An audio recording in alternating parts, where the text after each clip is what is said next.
He stands in the shadow of an old memory museum's display and seems less like a man than a mark left on the wall of time. Witold Pilecki does not look like a hero from a poster.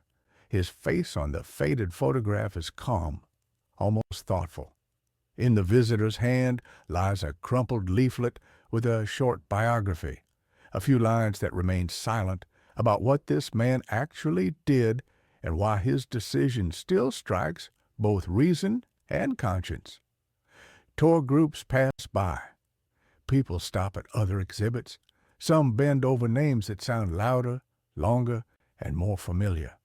But here, in the half-dark hall, beside a basket of forgotten hats and signed envelopes, rests a story the world long refused to hear. His feat is spoken of quietly, as if saying it out loud might somehow wound his memory. He went voluntarily into a death camp. These words sound like an impossible paradox. Voluntarily, consciously. And it was not a suicide attempt. It was a purpose thought out in detail, courage fused with despair and hope, paid for at the price of life itself. Why a man who had a choice chose to walk straight into the very heart of barbarism remains a riddle for the mind and a blow to our usual assumptions about human behavior. The streets of his hometown have changed. Monuments are erected to those it is convenient to remember. The memory of Witold lived in underground papers, in quiet reports, in lines copied and sent on in the hope that someone would read and believe. For a long time his name was kept behind closed doors of political games and historical crossroads. Different powers rewrote events so that he would not have a rightful place on the walls of national memory. But truth seeks light, even if it takes many years. His image provokes mixed emotions. On one hand, there is awe. A man who consciously entered where others were forced cannot be imagined as anything but heroic. On the other hand, there is the question of meaning. What could he possibly hope for, entering a camp where every day was a verdict on truth or lies, humanity or its complete absence? The answer lies not only in strategy. It lies in an inner sense of duty, in a deep belief that truth, even known by only a few, has the power to change the fate of many. He believed that reporting the facts of atrocities could stop or at least weaken the machinery of destruction. He believed that resistance inside the camp could preserve lives, give back names, keep alive the chance of remembrance. Many imagined the volunteer as a figure of solitary heroism. In reality, his step was part of a chain. For him, duty meant not just martyrdom but organization and concrete work. He gathered people, built secret networks, taught those around him not to lose their human face. With his arrival in the camp came documents, records, secret messages. He became a support for those who had lost all supports. This work was a fabric woven from despair and action. The hardest part was not only to survive himself. The hardest part was to preserve in others the desire to live, to keep hope alive, to resist the transformation of a person into a number. When his story is told, people often want to hurry to the dramatic escape or the tragic execution. But a prologue requires something else. A prologue must remind us that his act was born in the ordinary world of human life, among daily concerns and familiar fears. It did not spring from myth. It came from a decision taken by a man with a home, a family, ordinary thoughts of honor and duty. When war hurled Europe into chaos, when borders blurred and truth and lies mingled beyond recognition, he made a choice that still seems incomprehensible. In that choice were gathered both the courage and the tragedy of an entire era. There is another layer to his story. It is the layer of silent witnesses. Those who received his reports and did not believe, those who heard and did not want to act. His messages traveled through channels, reached high offices. Sometimes the response was slow. Sometimes it was formal. The history of his reports is also the history of how the international community accepts or ignores evidence of crimes. To confront this part of the story is to admit that not only the barbarism of the camps shaped events, but also humanity's ability to close its eyes to the truth. In another corner of the hall stands a plaque of dates and names, dry, official. There are no poems there, no laments, only a chronology measured in convenient numbers. But the living memory of him is not in those lines. It is in those who survived and spoke of him after the war, in those who hid his letters in secret drawers, who carried scraps of notes knowing words could be a weapon stronger than many guns.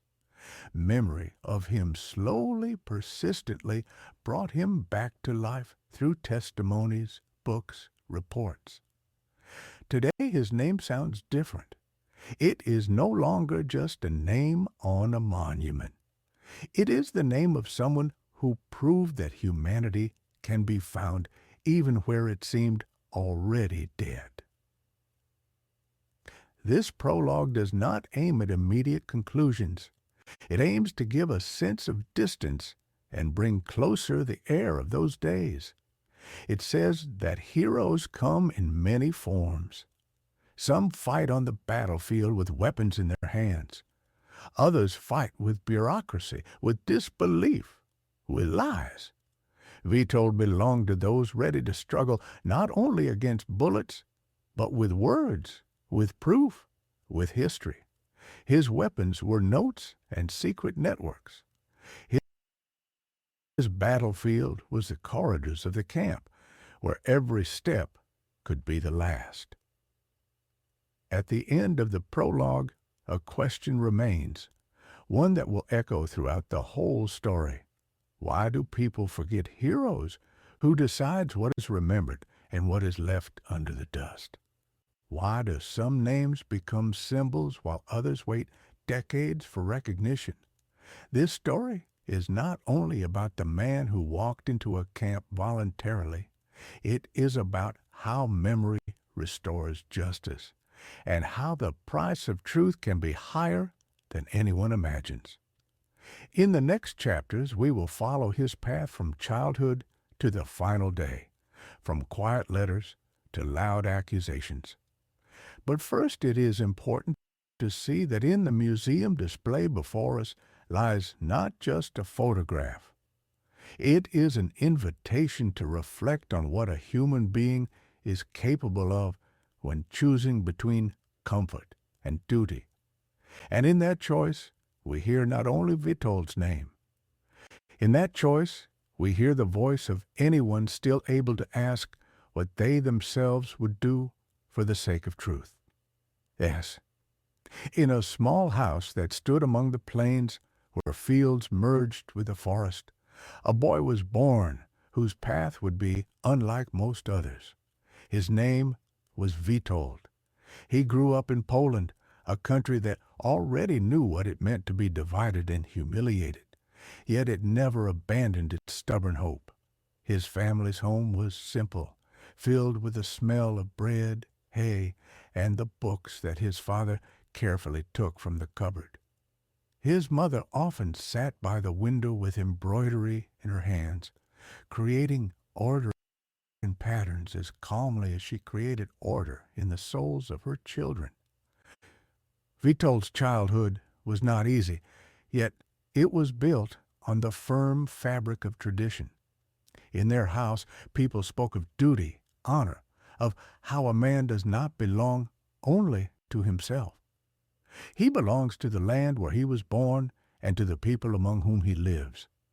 These words were absorbed by him not as commands, but as naturally as breathing. He grew up surrounded by stories of ancestors who fought for freedom, endured defeats, and rose again. For him, Poland was not only a place on the map. It was an image that had to be carried in the heart, even when the state itself vanished beneath foreign boots.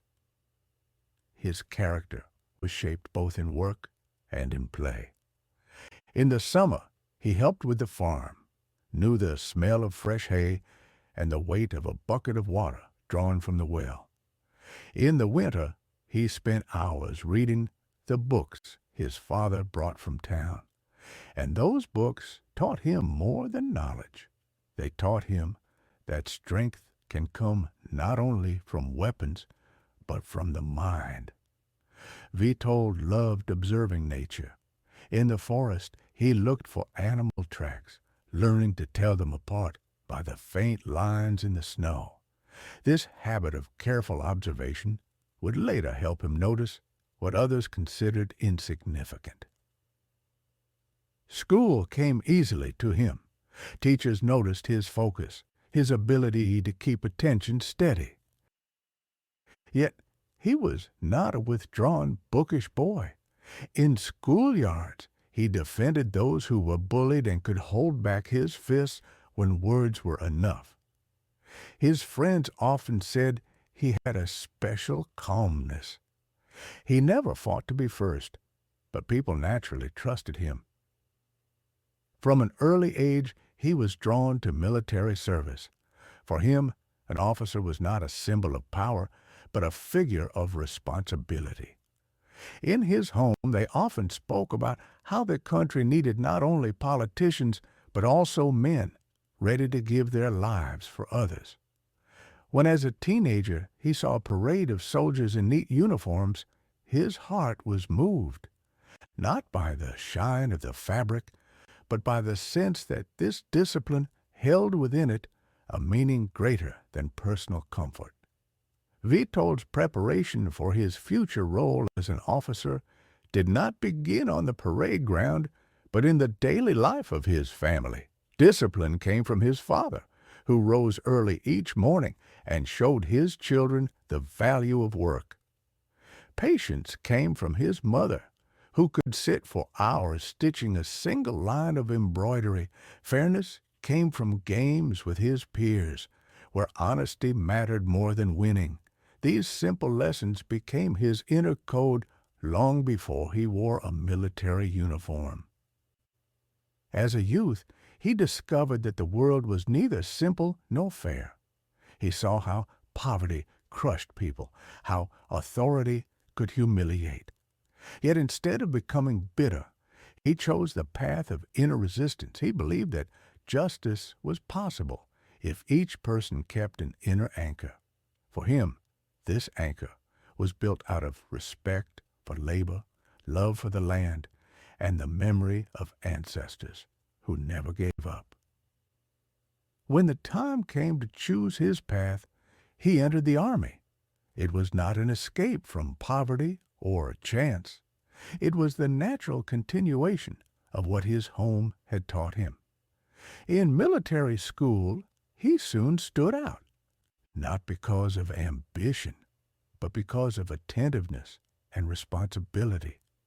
He could listen, he could learn from others, and he could take on tasks that others stepped away from. His youth was a time when a boy turned into both an officer and a man for whom the words duty and honor were not slogans, but inner laws. His character was made of both hardness and gentleness. Hardness in his decision to go until the end. Gentleness in his ability to see people in others rather than instruments. These qualities would become the core that sustained him in the hell of Auschwitz, where all human boundaries seemed destroyed. The 30s in Europe were years when the air itself seemed heavy with tension. Cities lived their ordinary lives. Cafes were full of voices. Newspapers printed reports of economic growth and cultural achievements, yet beneath the surface, cracks widened. In Germany, new leaders spoke of strength and order. In Italy, parades celebrated power, and across borders, people felt that a storm was gathering.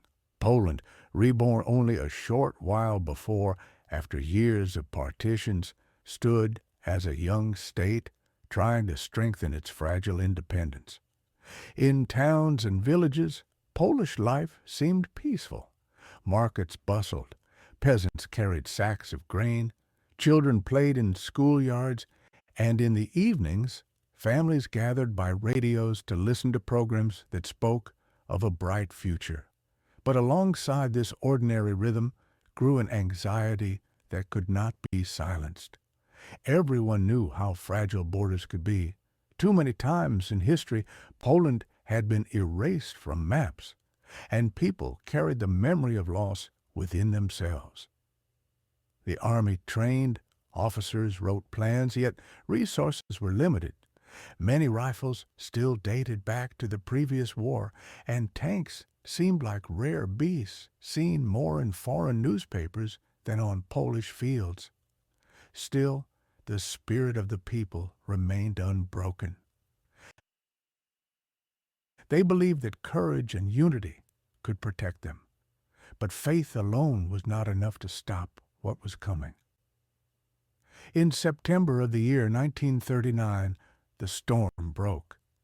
Germany invaded from the west, and in the east, the Soviet Union prepared its own blow. Cities that only days before had celebrated summer fairs now trembled under bombings. Roads filled with refugees. Horses pulled carts piled with what people managed to save in haste. Mothers held children close, while fathers tried to hold back despair. Witold Pilecki at that time was already an officer. For him, the outbreak of war was not only a signal to take arms. It was a moment when everything he had learned in childhood and youth demanded proof. He did not ask whether victory was possible. He asked how to fight so that honor would not be lost. For men like him, surrender without resistance was unthinkable. The Polish army fought with determination, but the imbalance of forces was too great. Planes filled the skies, tanks rolled across fields, and radio messages carried words of retreat rather than triumph. Still, every soldier understood that their fight mattered. Even if defeat was near, the example of resistance would live. Witold himself took part in battles, seeing comrades fall beside him, seeing villages burn.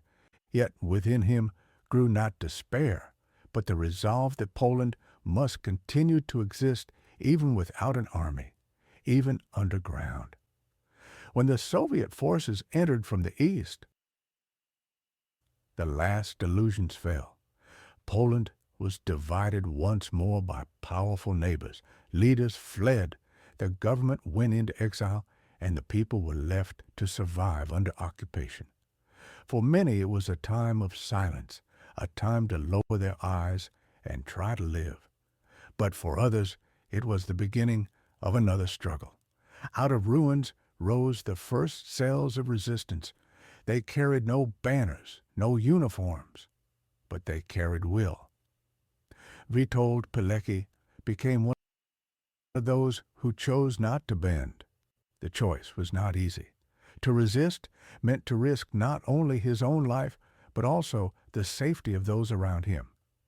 Occupiers punished whole families for even the smallest act of defiance.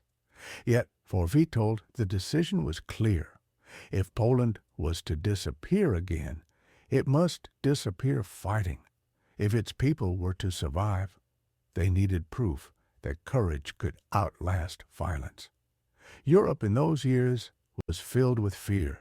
In Paris and London, diplomats spoke cautiously, hoping that peace could be restored through agreements. But in Warsaw, Krakow, and countless small towns, peace was already gone. The occupiers introduced new rules, new languages of power, and new humiliations. Signs forbade Poles to enter certain streets. Jewish families were forced into ghettos. Curfews turned night into prison. Each day, people woke up with the knowledge that a single wrong word, a single gesture, could end their lives. And yet, under this pressure, a new Poland was born. Not on maps, not in government buildings, but in hidden rooms, in whispered conversations, in secret meetings held by candlelight. Witold stepped into this shadowy Poland with the same calmness he had once shown as a boy defending weaker classmates. He knew that open battle had been lost, but he also knew that wars are not decided only on battlefields. They are decided in the hearts of those who refuse to accept slavery as normal life. It was in these first months of occupation that the seed of his future mission was planted. He looked at the suffering around him and understood that resistance had to be more than sabotage or leaflets. It had to be organized, disciplined, and ready to pay the highest price. For Witold, war was no longer about borders.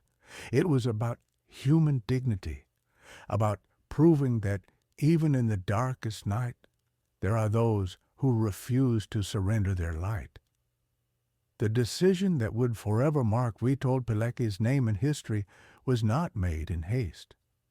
It was the result of days of reflection, of nights when he weighed the weight of life against the value of truth. By the early years of the occupation, the name Auschwitz was already whispered with dread. People spoke of a camp where trains arrived full and left almost empty, of a place where men disappeared behind barbed wire and their families received no word again. Rumors filled the streets, yet rumors are fragile things. To act, resistance needed facts. To awaken the world, someone had to see with their own eyes and speak with unshakable clarity. Witold understood what this meant. Volunteering to enter Auschwitz was not a mission from which he could expect return. It was a one-way path, and he knew it. Friends urged caution, others thought it madness, yet he remained calm. His life had always been bound to the idea that duty comes before comfort. For him, stepping into the camp was not an act of despair, but of responsibility. If no one bore witness, the silence would bury thousands. Preparation for such a mission demanded both courage and discipline. Witold spoke little of his plan. In underground circles, he suggested that someone should infiltrate the camp to gather information and organize resistance inside. When no one else stepped forward, he offered himself. His comrades tried to dissuade him, but they also knew his character. Once his mind was set, it was unshakable. To enter Auschwitz, he had to be arrested. This was arranged carefully. In Warsaw, during a roundup staged by German forces, Witold deliberately placed himself among those captured. He carried false identity papers, ensuring that his name would not immediately reveal his role in the underground. As he was herded into the group of prisoners, he must have felt the finality of the step. Beyond that moment, there would be no way back, no open road home. He was walking straight into the jaws of the enemy, guided not by compulsion, but by choice. What did he know of the camp before entering? Only fragments. That it was a place of cruelty, of forced labor, of death. That Polish intellectuals, priests, and officers had been sent there. That people vanished inside, leaving only silence behind. He knew enough to understand the risk, but not enough to picture the full scale of horror. No one outside could. Still, It was precisely this veil of uncertainty that made his mission vital. Someone had to pierce it. The night before his arrest must have been heavy. We cannot know his private thoughts, but we can imagine the silence in which he prepared himself. Perhaps he thought of his family, of the faces he might never see again. Perhaps he prayed not for safety, but for strength to endure what awaited him. To walk voluntarily into captivity demanded not only courage, but also a strange peace.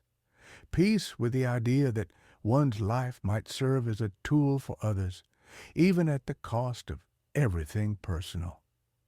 When the soldiers pushed him onto the transport, when the doors of the train slammed shut, Witold crossed a threshold no man had crossed willingly before. He was not going as a victim. He was going as a witness. He was going to transform the heart of darkness into a battlefield, not with guns, but with information, organization, and the unbroken will to remain human where humanity was being destroyed. When Witold stepped through the gates of Auschwitz, beneath the iron words that mocked every prisoner who entered, the world he had known dissolved. The air itself felt poisoned, heavy with smoke from chimneys that never stopped, carrying a stench that clung to the skin and would not wash away. Around him, men stumbled, beaten, before they even began their sentences. Guards barked orders in German, dogs strained at leashes, and the sound of boots on gravel marked the rhythm of power. The first impression was not only terror, but also disorientation. Everything in Auschwitz was designed to break a man's sense of self. Names vanished. Numbers were tattooed on arms. Personal belongings disappeared into piles, stripped away as if they had never existed. Men who once had homes, families, and professions were reduced to shadows, lined up in ragged rows, awaiting commands that could mean work or death. Witold, like every newcomer, faced blows, curses, and the endless gaze of guards who held lives in their hands without a flicker of thought. Yet beneath the horror, Witold's mind remained steady. He had come with a mission, and every detail mattered. He observed the routines, the guards, the system of work assignments, the rules of survival whispered among prisoners. He noticed who had strength left, who had already been broken, and who still carried a spark of defiance in their eyes. For most men, the first days were a descent into despair. For Witold, they were the first steps toward building resistance. The brutality was constant. Roll calls stretched for hours in freezing wind or under burning sun. Men collapsed from exhaustion and were beaten or shot where they lay. Hunger gnawed daily, reducing bodies to skeletons, and disease spread unchecked. The chimneys smoked day and night, silent proof of what awaited. For many prisoners, hope lasted only days, but Witold refused to surrender to hopelessness. Each act of cruelty he witnessed became another reason to fight, another reason to remember that he was there not as a victim, but as a witness and organizer. Slowly, cautiously, he began to reach out. He found others who still had willpower, men who whispered their names and past lives in moments stolen from the eyes of guards. These first contacts became threads of a hidden web. Witold encouraged them not only to survive, but to think of survival as resistance. He reminded them that to stay alive, even one more day, meant to deny the enemy complete victory. To share a crust of bread, to pass along a warning, to protect a weaker comrade, each act became part of a larger defiance. The beginnings of the underground were fragile. Meetings took place in silence, with only glances exchanged during work or quick words muttered at night in the barracks. Witold taught his companions to memorize information, numbers of transports, conditions inside, the machinery of death slowly becoming visible. He knew that one day these details would be smuggled out, proof that could shake the conscience of the world. In the hell of Auschwitz, where every day was a battle against starvation, disease, and despair, Witold laid the first stones of an invisible fortress. It was not built of walls or weapons, but of trust, discipline, and the determination to remain human. Where others saw only hopelessness, he saw a battlefield of a different kind. His weapon was organization. His shield was faith in the strength of men who refused to be erased. Inside Auschwitz, where every breath could be stolen by hunger or cruelty, Witold began to weave something invisible, yet stronger than chains. He knew that a single man, however brave, could not stand against the machinery of death. Only a network, carefully built and bound by trust, could create a true resistance. So within the walls of the camp, beneath the eyes of guards and the constant threat of betrayal, he created what would later be called the secret Polish army of Auschwitz. The beginnings were small. He sought men of discipline, those who had not surrendered to despair, an officer here, a priest there, a student who still had courage, a worker with strong hands and a steady gaze. They spoke only in whispers, shared glances instead of words, used signals that to anyone else seemed like random gestures. Each new member had to be certain, for one slip could mean death not only for him, but for everyone connected to him. The network spread like roots beneath stone. It organized itself into small groups so that if one link broke, the others might survive. Within weeks, Witold had dozens of men ready to follow his lead. Within months, hundreds. They created hidden chains of support. Men working in the kitchens smuggled scraps of food. Those in storage hid medicines. Those assigned to construction passed along tools or clothing. Every act of sharing became a form of defiance. But Witold's vision went further than helping individuals survive. He saw Auschwitz as not only a prison, but also a source of truth that had to reach the outside world. To fight the enemy, the world had to know what was happening behind the barbed wire. Reports were gathered in fragments. How many transports arrived? How many vanished? What punishments were inflicted? What new methods of killing were being tested? Prisoners memorized numbers and facts, passing them like pieces of a puzzle through the chain until they reached Witold, who compiled them with a soldier's precision. Smuggling the information out was a feat of courage in itself. Trusted civilians working near the camp were contacted.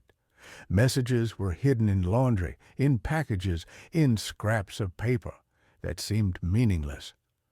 Sometimes they were written in invisible ink, sometimes disguised in ordinary letters. Bit by bit, these reports crossed the walls and reached the underground outside. From there, they traveled across occupied Poland and eventually to London, where they became some of the first reliable testimonies of the Holocaust. Inside the camp, the underground also acted as a shield. They tried to place their men in key positions, in workshops, in administrative roles, even among prisoner functionaries who had some control over life and death. With quiet courage, they saved those who could be saved, delayed selections, hid the sick, and passed along warnings of upcoming raids. Each life preserved was a victory, each small sabotage a reminder that not all prisoners were broken. The underground army had no weapons in the traditional sense, but it had something equally powerful: hope. For prisoners who saw only death around them, the knowledge that a secret organization existed gave them strength to endure. Witold himself walked among them with calm dignity, reminding them that they were not forgotten, that every day of survival was a strike against the enemy's attempt to erase them. In the heart of hell, surrounded by barbed wire and towers, Witold Pilecki had built a force invisible to the guards, but indestructible in spirit. A force that fed the hungry, healed the sick, recorded the truth, and whispered into the ears of the condemned that they were still men, not numbers. Through discipline, secrecy, and unyielding courage, he turned Auschwitz itself into a battlefield of memory and resistance. From the moment Witold Pilecki first set foot inside Auschwitz, his mission was not only survival, but testimony. He gathered fragments of truth like a man collecting sparks in the dark, knowing that one day they could become a flame bright enough to pierce the indifference outside. In secret meetings and whispered exchanges, he and his comrades memorized numbers of transports, counted how many were sent to forced labor, how many vanished into the gas chambers, how many corpses were carried away. They documented punishments, experiments, starvation, executions. Every atrocity was recorded not in notebooks, too dangerous, but in human memory, carried like a sacred burden. To move these facts beyond the barbed wire was a feat of daring equal to the gathering itself. The underground used every possible method. Tiny scraps of paper were hidden in laundry baskets. Reports were disguised in ordinary letters, written with invisible ink. Prisoners who were occasionally released or transferred to other camps carried secret messages sewn into clothing. Local civilians near the camp risked their lives smuggling notes out. Piece by piece, a river of truth flowed outward, reaching the Polish underground, and from there, the government in exile in London. These reports, later known as the Witold Reports, were among the very first reliable accounts of what we now call the Holocaust. They spoke of gas chambers, of crematoria, a mass extermination planned with industrial precision. They described starvation diets, epidemics, and punishments designed to strip men of their last shred of dignity. They named the camp not merely as a prison, but as a factory of death. When the reports reached the outside world, they were so shocking that many refused to believe them. Politicians and generals in London and Washington read them with disbelief. Could an entire system be built for the sole purpose of exterminating a people? Could Germany, with all its culture and history, devote such resources to mass murder? To many, it seemed impossible, exaggerated, a distortion born of wartime propaganda. The reaction was cautious, often cold. Governments were already overwhelmed with their own battles, their own strategies. They feared that spreading such monstrous tales would be dismissed as lies and weaken their credibility. Some leaders chose silence, unwilling to confront the unimaginable. Others simply could not bring themselves to accept that human beings could fall so far. For Witold, still inside the camp, the silence outside was a second form of imprisonment. He knew his reports had left. He knew they traveled through channels of the resistance. Yet months passed, years passed, and the camp only grew. Crematoria multiplied. The machine of death expanded. Each new transport brought more victims. And still, The world hesitated. And yet, the reports were not wasted. They planted seeds. Journalists, diplomats, and members of the resistance used them to push, to argue, to demand action. Eventually, fragments of his testimony found their way into international broadcasts. Survivors who later escaped confirmed his words. Slowly, too slowly, the world began to grasp the scale of the crime. Witold had risked everything to ensure that truth would exist, even if ignored. He understood something profound. Silence is the ally of tyranny, but truth, once spoken, never fully dies. His reports became the first cracks in the wall of denial, and though many at the time chose not to act, history would one day recognize that a man inside Auschwitz had already told the world what was happening, if only the world had chosen to listen. After nearly 3 years inside Auschwitz, Witold Pilecki reached the limit of what one man could achieve from within. His underground army was strong. His reports had been smuggled out, but the death machine only grew larger, and his health was being consumed by starvation and disease. He knew that to continue his mission, he had to survive. And to survive, he had to escape. The plan was daring, almost impossible. Auschwitz was surrounded by barbed wire, guard towers, dogs, and patrols. Escape attempts were punished with brutal reprisals, entire groups of prisoners executed, their bodies left on display as warnings. Yet Witold and a few trusted comrades began to prepare in silence. They gathered bits of civilian clothing, studied guard routines, noted weak points in the fences. Every step required patience, for a single careless move could bring death not only to them, but to dozens of others. On a spring night in 1943, the chance came. Witold and 2 others slipped into a bakery where they had managed to gain work assignments.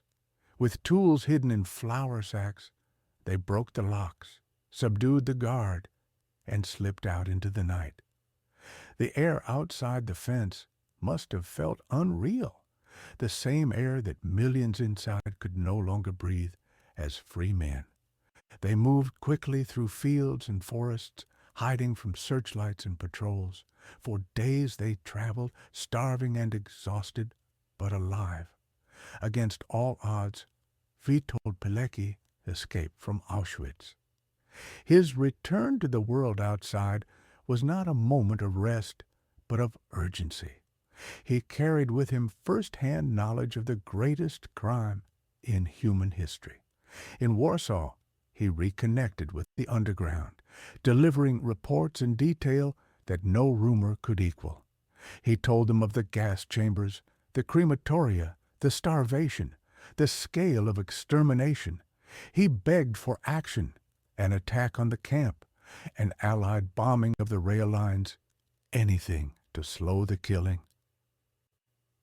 The underground listened, shocked, but resources were limited.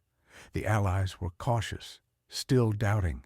The machine of genocide continued. Witold understood that words alone would not free Auschwitz, so he returned to resistance in other forms. He took part in operations against the occupiers, using his discipline and courage in sabotage and intelligence. He became a key figure in planning uprisings, preparing cells that would one day rise in open battle. Though weakened by years of suffering, he refused to rest. His escape had not freed him from duty. On the contrary, it had bound him even more tightly. He had seen hell with his own eyes, and now every act of resistance became for him a way of honoring those who remained behind the barbed wire. Witold's life after Auschwitz was not the story of a man who survived and withdrew into silence.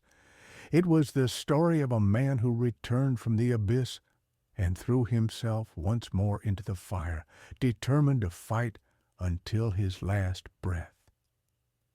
His escape was not the end of his mission.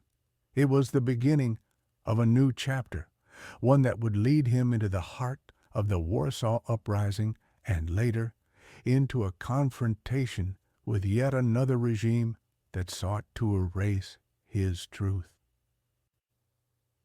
When the guns of the Second World War finally fell silent, Europe was scarred but alive. Cities were rubble, families broken, nations trembling between exhaustion and fragile hope. For many, the end of the war meant a return to peace, a chance to rebuild. For Witold Pilecki, it was only the beginning of another struggle. He had fought the Germans with unwavering courage, survived Auschwitz, escaped, returned to resistance, and played his part in the desperate bravery of the Warsaw Uprising. But when the red flags of the Soviet Union rose over Poland, a new shadow fell. To many Poles, liberation from one occupier only meant the arrival of another. The Soviet-backed regime saw heroes of the underground not as patriots, but as threats. And in their eyes, few men were more dangerous than Witold. He might have chosen silence, as some did. He might have withdrawn, lived quietly, and let history pass him by. But silence was never his way. He began gathering information about the new regime, reporting on the arrests, the censorship, the spread of fear. Once again, he became a witness, refusing to accept that one tyranny had simply replaced another. The authorities struck quickly. In the spring of 1947, Witold was arrested by the secret police. He was taken not to a Nazi cell, but to a Soviet-controlled prison in Warsaw. There, the torment began anew. Interrogations stretched for hours, days, weeks. Sleep was denied, food withheld, pain inflicted. The goal was not just to break his body, but to erase his spirit, to force him into confessions that would justify the regime's lies. Witnesses later spoke of his endurance. Even under torture, he refused to betray comrades or recant his beliefs. His interrogators called him stubborn, dangerous, unbreakable. To them, he was a symbol that could not be tolerated, a man who had proven that truth can survive even in Auschwitz. Such a man could inspire others, and so his fate was sealed.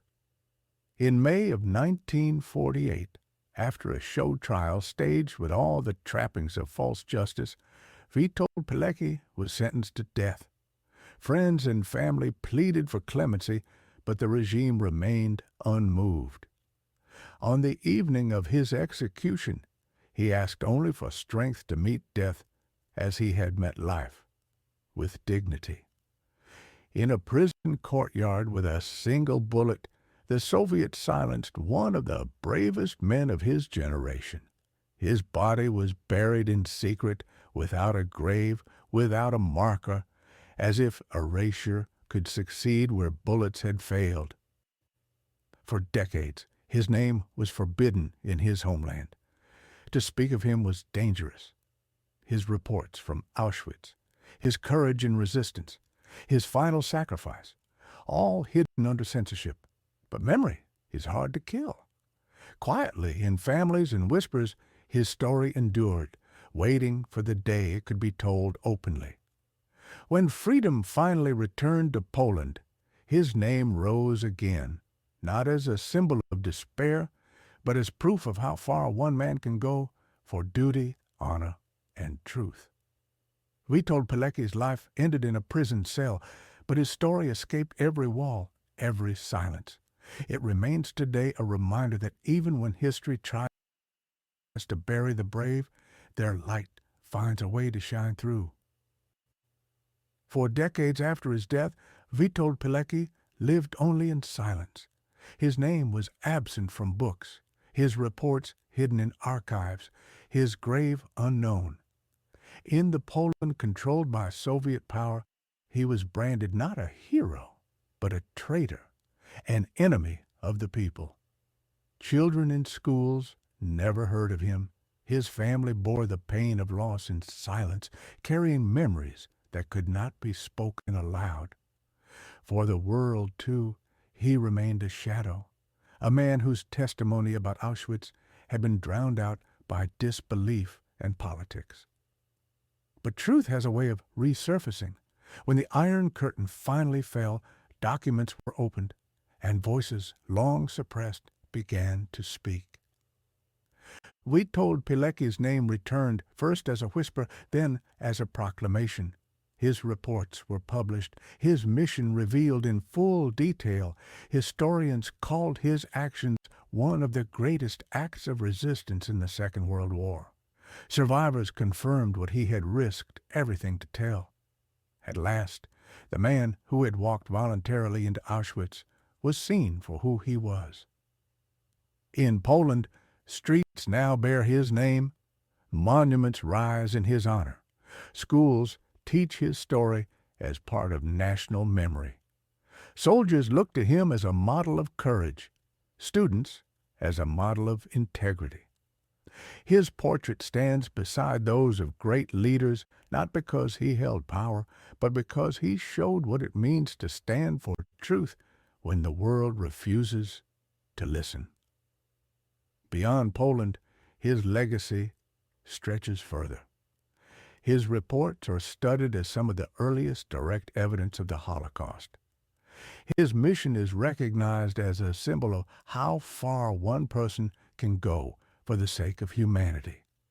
He is honored not only as a Polish patriot, but as a defender of human dignity everywhere. His decision to step into the heart of darkness was not for one nation alone. It was for all people, for the idea that truth matters even when the cost is unbearable. Today, when his name is spoken in international forums, when museums display his reports, when films and books tell his story, he is remembered not simply as a soldier, but as a witness for mankind. He proved that resistance is not only measured in victories on the battlefield, but in the courage to preserve human dignity where it is meant to be destroyed. Witold Pilecki's life ended in secrecy, his body left in an unmarked grave. Yet his story has become immortal. It teaches that no matter how great the oppression, no matter how deep the silence, the truth has a voice.